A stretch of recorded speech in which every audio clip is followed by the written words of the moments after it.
In this lesson, Chapter 6.2, we're going to take a closer look at the accessory structures of the skin. By the end of this lesson, you'll be able to describe the accessory structures associated with the skin and explain the functions of each accessory structure. Accessory structures of the skin originate from the epidermis and include nails, hair follicles, and skin glands. As long as accessory structures remain intact, severely burned or injured dermis can regenerate. Nails. Nails are protective coverings on the ends of the fingers and toes. Each nail consists of a nail plate that overlies a surface of skin called the nail bed.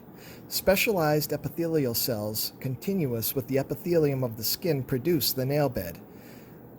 The whitish, thickened, half-moon-shaped region, the lunula, at the base of the nail plate is the most active growing region. The epithelial cells here divide, and the newly formed cells become keratinized. This gives rise to tiny keratinized scales that become part of the nail plate, pushing it forward over the nail bed. The keratin of nails is stronger than that produced by the stratum corneum. In time, the plate extends beyond the end of the nail bed and, with normal use, gradually wears away. Hair follicles. Hair is present on all skin surfaces except the palms, soles, lips, nipples, and parts of the external reproductive organs. However, in some places it is not well developed. For example, hair on the forehead is very fine in many people. Hairs cycle through phases of active growth and being inactive. At any time, 90% of the hair is in the growth phase. Each hair develops from a group of epithelial stem cells at the base of a tube-like depression called a hair follicle.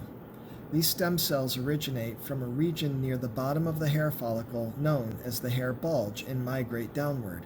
The follicle also contains the hair root, which can extend from the surface into the dermis and sometimes into the subcutaneous layer. The deepest portion of the hair root, located at the base of the hair follicle, is the hair bulb. It is composed of epithelial cells that are nourished from dermal blood vessels in a projection of connective tissue called the hair papilla. As these epithelial cells divide and grow, they push older cells forward toward the surface. The cells then move upward and away from the nutrient supply, becoming keratinized and die. The remains constitute the structure of a developing hair shaft that extends outward away from the skin surface. In other words, a hair is composed of dead epithelial cells. A healthy person loses from 20 to 100 hairs a day as part of the normal growth cycle of hair. A hair typically grows for 2 to 6 years and then does not grow for 2 to 3 months anchored in its follicle. Later, a new hair begins to grow from the base of the follicle, pushing the old hair outward until it drops off. If hairs shed from the scalp are not replaced, baldness results. Genes determine hair color by directing the type and amount of pigment that epidermal melanocytes produce. Dark hair has more of the brownish-black eumelanin, whereas blonde hair and red hair have more of the reddish-yellow pheomelanin. The white hair of a person with albinism lacks melanin altogether. A mixture of pigmented hairs and unpigmented hairs appears gray. A bundle of smooth muscle cells form the erector pilae muscle. It attaches to each hair follicle.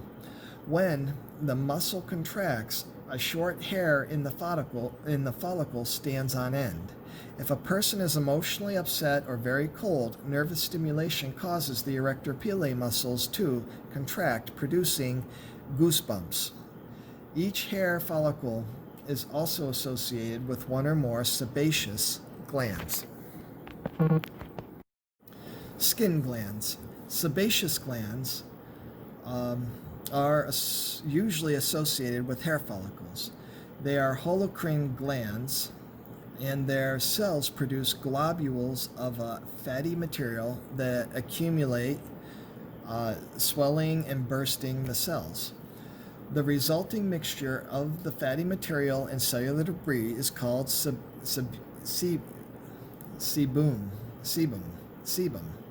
Sebum is secreted into hair follicles through short ducts and helps keep the hairs and the skin soft, pliable, and waterproof. Sebaceous glands are scattered throughout the skin, but are not on the palms and soles. In some regions, such as lips, the corners of the mouth, and parts of the external reproductive organs, sebaceous glands open directly to the surface of the skin rather than being connected to hair follicles.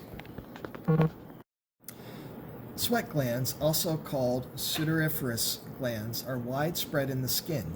Each gland consists of a tiny tube that originates as a ball-shaped coil in the deeper dermis or superficial subcutaneous layer. The coiled portion of the gland is closed at its deep end and is lined with sweat-secreting epithelial cells. The most numerous sweat glands are the Apocrine Sweat glands, also known as the Apocrine Sweat glands. They respond throughout life to body temperature elevated by environmental heat or physical exercise.